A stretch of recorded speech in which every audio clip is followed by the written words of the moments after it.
Salam uşaqlar. Biz bu həftə baş tutmuş ümumi sınağın izahına baxacağıq bu gün. Deməli, birinci sualda belə bir sualdır. Excel 2019 cədvəl prosessorunda tutmaya görə yadda saxlanılan sənəd necə adlanır? Biz bilirik ki, Excel 2019 cədvəl prosessorunda bizim sənədimiz kitab adlanır, yəni işçi kitab. Ona görə də tutmaya görə olan sənədimiz adlanacaq nə? Book 1. Book 1. İkinci sual. 32 simvolu əlifbada kodlaşdırılmış belə bir ifadə verilir və bizdən burada təkrarlanan və müxtəlif simvolların sayını istəyir. Biz burada əvvəlcə nə etməliyik? Neçə simvol olduğunu tapmalıyıq.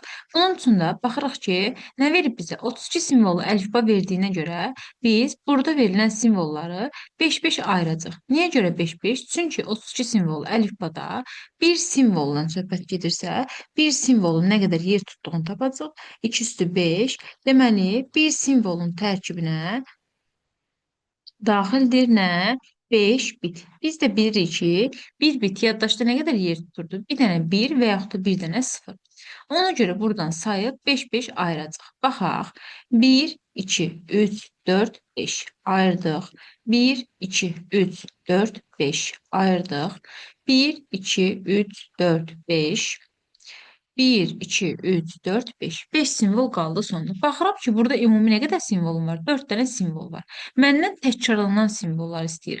Burada mənim təkrarlanan simvolum hansıdır? Bundan bu, baxıram ki, eyni simvollardır, yəni təkrarlanır. Ona görə də bunlara deyəcəm ki, mənim bir dənə təkrarlanan simvolum var.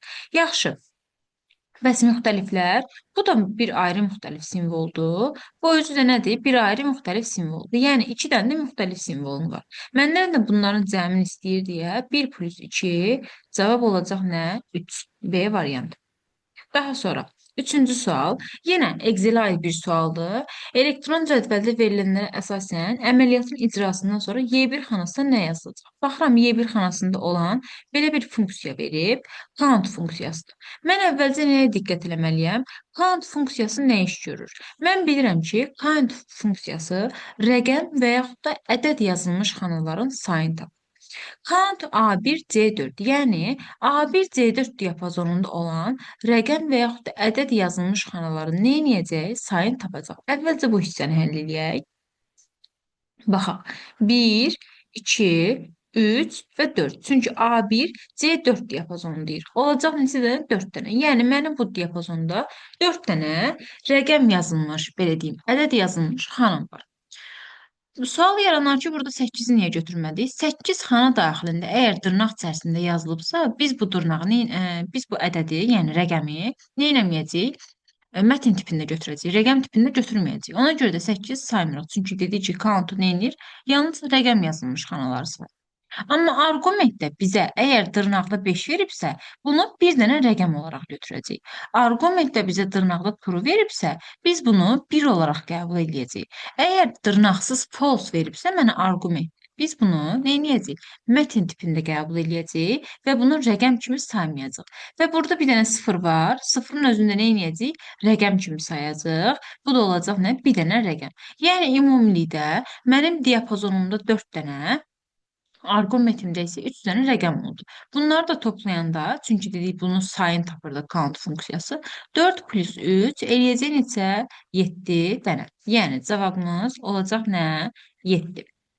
Daha sonra davam edək. Dördüncü sualda bizdən nəyi soruşur? Aşağıda verilənlərdən biri antivirus proqramlarına aiddir. Burada da cavab Kaspersky-dir. Çünki Kaspersky-dir, Doktor Web'dir, Panda'dır. Bunlar bizim nəyimizdir? Adinifdir. Bunlar bizim antiviruslarımızdır. Daha sonra 5-ci, ünvan şininin funksiyası nədir? Biz bilirdik ki, bizim 3 cür şinimiz var idi. Bunlardan bir də nədir? Ünvan şini. Ünvan şini nə iş görür? Ona baxaq. Ünvan şini CPU ilə RAM arasında ünvan məlumatları. Yəni, mikroprosesorla əməli yaddaş arasındakı ünvan məlumatları nə edir? Daşınması işinə baxır. Yəni, onların arasında ünvan məlumatlarını daşıyır. Altıncı, alqoritmə aid bir sualdır. Nə deyir burada? Alqoritmin yerinə yetirilməsi nəticəsində x dəyişəni 20 qiymətini almışdır. Əgər x dəyişəni 20 qiymətini alqoritmin yerinə yetirilməsi nəticəsində almışdır deyirsə, deməli, burada mənim x-imin qiyməti 20-yə bərabər olacaq. Mən də alqoritm yerinə yetirib qutarandan sonra x almışam deyə 20 bərabərdir x plus y plus 2 deyə bilərəm. Mən də hər zaman demişəm ki, nə olacaq? Alqoritmdə biz son qiymətdən istifadə edəcəyik. Burada da bizim y-imizin son qiyməti nədir? Baxın, x çıxılsın 8. Ona görə də gətirib bu x çıxılsın 8-i y-in yerinə qoyacaq. Yəni 20 bərabərdir x plus x çıxılsın 8 üstə gəlsin 2. Burasını da artıq adi bir məhsulu tənlik kimi həll eləyək. 20 bərabərdir 2x çıxılsın 6. 6 keçəcək digər tərəfə. Olacaq 26 bərabərdir 2x-a. X-ın da bərabər olacaq 13-ə. Bizdən nə istəyir? Y istəyir. X-ın qiyməti əgər 13-ə bərabərdirsə, deməli, burada mənim X-ın qiyməti 13-ə bərabərdir. 13-ü burada yerinə qoysam, Y plus 5-dən də Y-in qiymətini taparam ki, Y-in də qiyməti neçə olacaq? 8. Daha sonra davam eləyək. 7. Nə deyir? Aşağıdakı fayl adlarından MS-DOS hansı MS-DOS əməliyyat sistemində doğrudur? Uşaqlar, biz bilirdik ki, MS-DOS-da faylimin adı necə ola bilərdi? Bir ad hissəsi var, bir də uzantı hissəsi var. Ad, nöqtə, uzantı, düzdür? Və ad hissəmiz MS-DOS-da 8 simvol ola bilərdi. Uzantı hissəmiz maksimum 3 simvol ola bilərdi. İndi biz baxaq ki, burada hansı bu kateqoriyanı, yəni bu şərti ödəyir? Birincisi nə verib? Davud nöqtə akses faylıdır bu. Amma baxıram ki, burada faylımın belə deyim, uzantısının simvolları nə qədərdir? 5 dənə. Ona görə A variant olmaz. Çünki biz dedik ki, uzantımız 3 olmalıdır. B-də informatika verib. Bizim adımız maksimum 8 simvol olmalıdır. İnformatika da 11 simvoldan ibarətdir. Ona görə B variantı da səhvdir. C variantında uzantı hissəsində 4 simvol yazıldığına görə səhvdir, 3 olmalıdır. D variantında yenə uzantı hissəsində 4 simvol olduğuna görə səhvdir. Amma Y variantında bir problemimiz yoxdur. Alt hissəmiz 6 ola bilər, uzantı hissəmiz də 3-dür. Bu da ola bilər. Çünki 8 və 3 şərtini neynəmir? Aşmır. Daha sonra 8. MS-DOS 2019 mətn prosesorunda cədvəldə yazılmış yazının istiqamətinin dəyişdirilməsi hansı variantda düzgün göstərilmişdir? Baxaq. Burada cavab olacaq layout, alignment, oradan text direction. Hətta əyani olaraq baxsaq da Word-də yəni görəcəksiniz ki, xananın daxilində yazılmış bir şeyin istiqamətini dəyişdirmək istəyirsinizsə, layout daxilindən alignment, alignmentdan da text direction-dan bunu nə edə bilərsiniz? Dəyişdirə bilərsiniz. Daha sonra aşağıdakılardan hansı naqilsiz ötürmə vasitəsidir? Naqilsiz ötürmə vasitəsi bizdə olacaq Y variant. Daha sonra 10. Akses 2019-da sayğac sahəsi nə üçün nəzərdə tutulub? Əgər burada söhbət sayğacdan gedirsə, sayğac bizdə sahələrin nömrələnməsi üçün daha doğrusu çox üzr istəyirəm, yazıların nömrələnməsi üçün nə edib nəzərdə tutulub? Çünki sayğac bizdə hər bir sətri nömrələyir. Sətirlərimiz də bizim nə adlanırdı? Yazı adlanırdı sistem. A variantı. 11, B2, C5 və C3, D8 diapazonunda cəmi neçə sətir var? Hər bir diapazona ayrı-ayrılıqda baxırıq. B2, C5 və C3, D8. Ayrı-ayrılıqlı diapazonlara baxsaq, sətirlərin soruşur bizdən. Deməli, sətirlər də bizdə biz bilirik ki, Excel-də nə ilə nömrələnir? Rəqəmlərlə. Onda sətirlərimiz olacaq birincidə 2, 3, 4 və 5.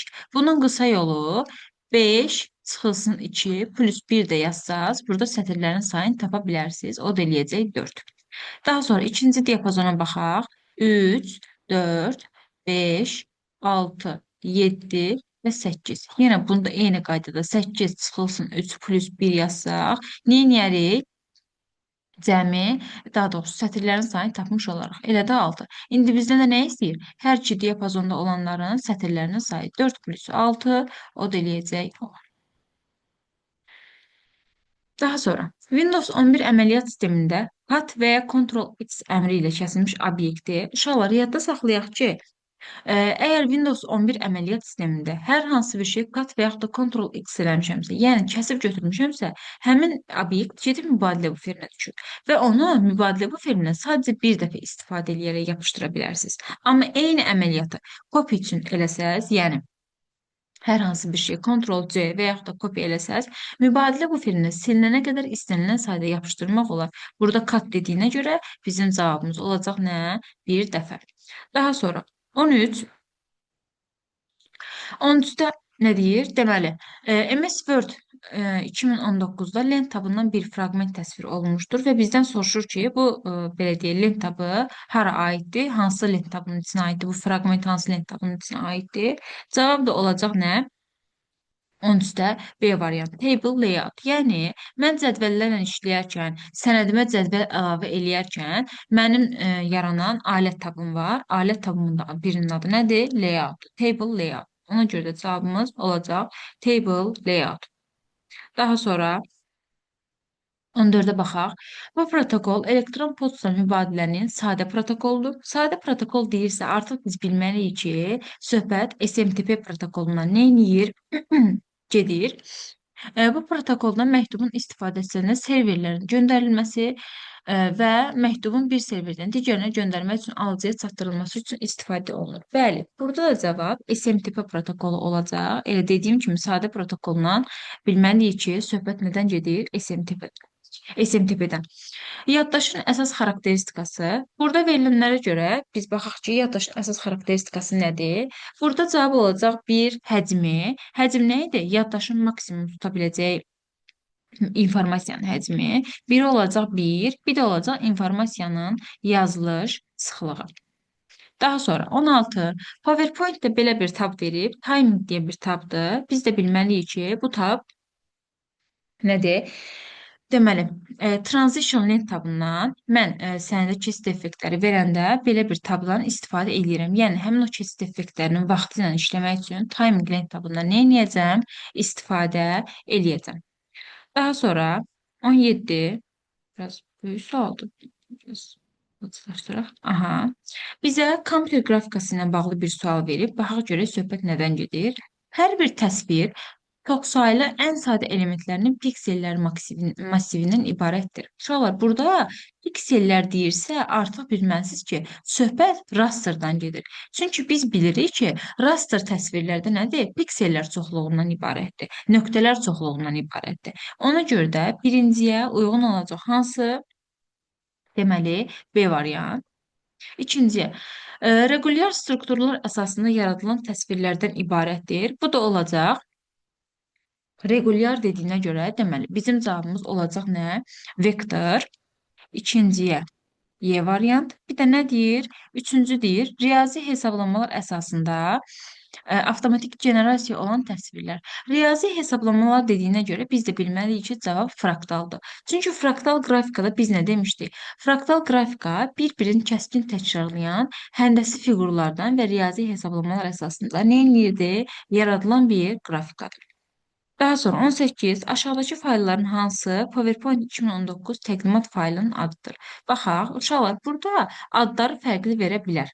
Burada bir problem yoxdur. Biz əsas hər hansı bir fayldan söhbət gedirsə, onun hansı proqramda yaradıldığından söhbət gedirsə, biz onun uzantısına baxmalıyıq. Çünki faylın tipini bizdə təyin edən nə idi? Uzantı.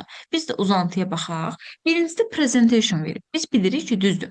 Susmaya görə bizim sənədimizin adı presentation 1-dir. Amma baxın, uzantını nə verib? Xılıtığı verib. Ona görə bu, deməli, nəyin uzantısıdır? Excel-in. Deməli, mənim faylım, mənim sənədim harda yaradılıb? Excel proqramında. İkinci, dokument 1-dir, uzantısı docx-dir. Deməli, bu Word sənədidir. Çünki uzantımız nədir? Docx-dir. C variantına baxaq. Book 1, PPTX. Deməli, mənim elə faylım PowerPoint-də yaradılan faylım C variantındakıdır. Düzdür. Adı Book 1 ola bilər. Sual yarana bilər ki, bu Excel-in susmaya görə adıdır. Amma mən tutaq ki, PowerPoint-də bir sənəd yaratdım. Adını da qoydum Book 1. Mənə bir məhdudiyyət qoymur axı bu. Ona görə də düzgün cavabım C variantıdır. D-yə, Y-yə baxaq səhv nədir? Burada database 1 və uzantımıza da baxırıq ki, bu Access faylımıza aiddir. Burada da nədir? Baxıram ki, mətin faylımdır. Uzantımız da nədir? TXT-dir. 19. 100 səhifəlik sənəd aşağıdakı parametrlər əsasında çapa göndərilmişdir. Neçə ədəd A4 vərəqi çap olunacaq? Hə, burada tələb edər. Siz fikir verməlisiniz, belə deyim, printerin parametrlərinə. Printerin parametrlərinə fikir verəndə burada görəcəksiniz ki, parent page. Parent page nədir? Cari səhifə. Yəni mənim kursorum hal-hazırda hansı səhifədə dayanıbsa, həmin səhifə nə edəcək? Çap olunacaq. Mənim kursorum da eyni anda neçə səhifədə dayana bilər? Bir səhifədə. Ona görə burada kopyalarımızın sayı elə nə edəcək? Cavab olacaq. Parent page olduğuna görə sadəcə bir səhifə çıxardacaq və kopyaların da sayı cavab olduğuna görə 1 vurulsun 5 olacaq məndə 5 dənə A4 vərəqi. C variant. Davam eləyək. Deməli, aksesə aid belə bir cədvəl verilib və bizə deyir ki, bu şərtləri ödəyən neçə yazı vardır? Baxaq, cinsi 2 olanlar. Görək kimlərin cinsi 2-dir? 1, buradan yazın. 1, daha sonra 2, 3, 4 və 6. And nə idi? Bunların kəsişməsini götürdüm. Doğum ili 1981-dən böyük bərabər olanlar. Yəni 1981 və 1981-dən yuxarı 1982, 83 bunları nə edəcəm? Götürəcəm. Onda 1, 2-ni götürməyəcəm 1980-dir. 3-ə baxaq. 1982 olduğuna görə götürəcəm. Daha sonra 4-ü götürəcəm. 5-i götürəcəm və 1981-in özünü də götürə bilərəm deyə 6 ilə 7-ni götürəcəm. Və mənə nə deyir? Deyir ki, bunlara ənd elə. Ənd də mən dedim nədir? Kəsişmə. Yəni hər ikisində olanlar. Hər ikisində olan 1 var. Hər ikisində. 3 var hər ikisində. Və 4, 6. Hər ikisində nədir? Var. Ona görə mənim bu birinci mötərizəmin belə deyək cavabı nə olacaq? Buranın cavabı 1, 3, 4 və 6. Daha sonra fakültəsi kimya or biologiya. Yəni fakültəsi kimya və yaxud da biologiya olanları götürəcəyik. Tarix olanları götürməyəcəyik. Baxaq, kimlərin fakültəsi kimyadır? 1-in, 2-nin fakültəsi biologiyadır götürəcəm. Deməli, 4-ün fakültəsi kimyadır, yenə götürəcəm. 5 kimya götürəcəm, 6-nı da götürəcəm və 7-ni də götürəcəm. Bunlar da nə edirik? Baxın, yenə ət deyir.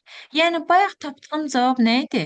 1, 3, 4, 6 ilə nə edirəm? 1, 2, 4, 5, 6, 7-ni ənd eləyirəm. Baxaq, 1, 3, 4 və 6 ənd 1, 2, 4, 5, 6 və 7. Dedim, ənd nə idi? Kəsişmə. Hər ikisində olanlar. Hər ikisində olan biri 1-dir. Daha sonra 4-dür. Və nədir? 6-dır. Bunlar da nə deyir? Yazı. Yazı bizdə sətir deməkdir. Deməli, birinci sətir, dördüncü sətir və altıncı sətir. Sayın soruşduğuna görə cavabımız olacaq nə? 3. Daha sonra 21-də bizə kitabxana fayllarının uzantılarını istəyir. Biz də bilməliyik ki, kitabxana fayllarımız nədir? İkinci, yəni dil, daha sonra lib və 5-ci. 2, 4, 5. 22 baxaq, əslində maraqlı sualdır. Deyir, cədvəldə ASCII kod cədvəlindən bir hissə verilmişdir və Y simvolunun ikilik kodundakı birlərinin sayını istəyir. Aha, baxaq. Mən baxıram ki, Y simvol dediyinə görə, mənim deməli cədvəlin bu hissəsilə bir işim yoxdur. Çünki burada mənə rəqəmlər verib və rəqəmlərin kombinasiyasını verib. Mənim işim burada hərflərləndir. Və baxıram ki, necə bir uyğunluq yarada bilərəm. Uyğunluq yaratmaq üçün də baxıram ki, mənə böyük yanı verib və kiçik yanı verib. Böyük zeti verib və kiçik zeti verib. Deməli, mən nə edə bilərəm? Bunlar arasında bir uyğunluq çıxarda bilərəm də, düzdür? Baxaq, böyük yanın koduna baxaq. Nədir? Onluq kodu 65, kiçiyanın onluq kodu nədir? 97.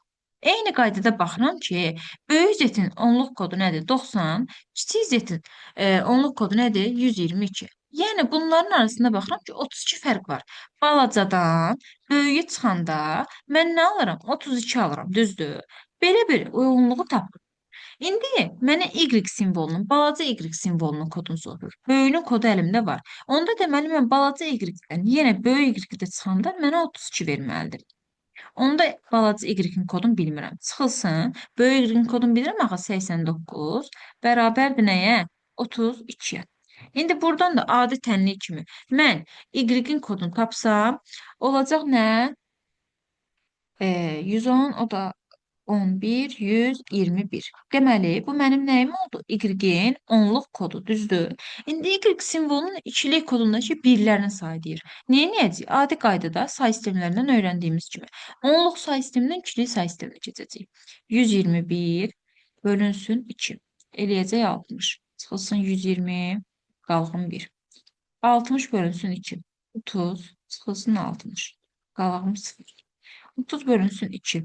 15, çıxılsın 30. Yenə qalığım 0. 15 bölünsün 2, 7, çıxıram 14. Qalığım 1. 7 bölünsün 2, 3, çıxıram 6. Qalığım 1. 3 bölünsün 2, eləyəcək bir dəfə. Çıxıram 2, qalığım 1. İndi məndən birlərinin sayını istəyir. Birlərin də sayı 1, 2, 3, 4, 5. Deməli, düzgün cavabım nə imiş? 5 imiş.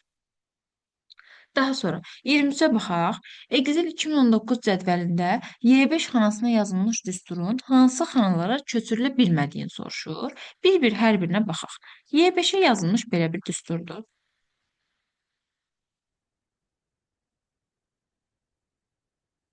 Biz də bilirik ki, bu işarə bizdə nədir? Sabitlik işarəsidir. Yəni, bu işarə harada yazılıbsa, həmin sətir və yaxud da sütun və yaxud da xananın özü nə edəcək? Sabit qalacaq.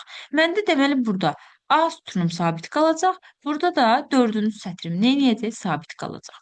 İndi gətirək bunu D3-ə köçürdək. Mən bilirəm ki, Y-dən D-yə gəlmək üçün nə etməliyəm? Bir addım geri qayıtmalıyım. Onda A'dan da bir addım geri qayıtmalıydım. Sadəcə olaraq hara köçürdürəm bunu D3-ə. Sadəcə olaraq qarşısına sabitlik işarəsi var deyə A olduğu kimi nə edəcək? Sabit düşəcək. 5-dən 3-ə gəlmək üçün də nə edirəm? 2 addım geri gedirəm. Yaxşı, 1-dən 2 addım geri getsəm, mən 1-dən elə bil ki, 2-ni çıxmalıyam da. Almalıyam hardasa mənfi 1. Ümumiyyətlə, belə bir şey mümkündürmü? Xeyr, çünki mənim A1-im ilk xanadır. Mən A1-dən, birinci sətirdən geriyə gedə bilmərəm. Ona görə köçürdə bilmədiyim elə birinci 1 olacaq. Baxaq ikincisinə, A8-ə. A-dan Y-yə gəlmək üçün baxıram ki, neçə addım geri getməliyəm? Ən azından B, C, D var, məndə bir də Y var. Düzdür, 4 addım geri getməliyəm. A neyniyir? Qalır yerində, çünki sabitdir. 5-dən 8-ə gəlmişəm deyə neyniyib? 3 addım geri, irəli gedir. O da olacaq nə? A4. Plus, yaxşı, bəs mən B-dən 4 addım geri gedə bilərəmmi? B-dən maksimum 1 addım geri gedib A-ya gələ bilərəm. Amma 4 addım geri gedə bilmərəm. Əyani olaraq Excel-də baxaq buna.